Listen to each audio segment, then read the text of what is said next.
फ्रांसीसी सदर Emmanuel Macron ने इंदिया दिया कि उनका मुल्क आने वाले महीनों में फलस्तीनी रियासत को तस्लीम कर सकता है।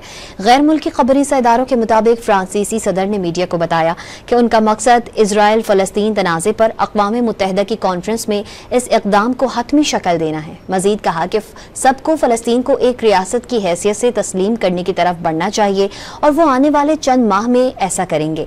वाज़ेह किया कि ऐसा किसी को खुश करने के लिए नहीं कर रहे, बल्कि ऐसा करना ही दुरुस्त होगा।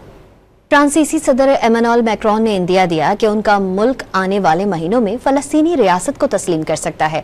गैर मुल्की खबरी इदारों के मुताबिक फ्रांसीसी सदर ने मीडिया को बताया कि उनका मकसद इजराइल फलस्तीन तनाज़े पर अक़वाम मुत्तहिदा की कॉन्फ्रेंस में इस इक़दाम को हतमी शक्ल देना है। मजीद कहा कि सबको फलस्तीन को एक रियासत की हैसियत से तस्लीम करने की तरफ बढ़ना चाहिए और वो आने वाले चंद माह में ऐसा करेंगे। वाज़ेह किया कि ऐसा किसी को खुश करने के लिए नहीं कर रहे, बल्कि ऐसा करना ही दुरुस्त होगा।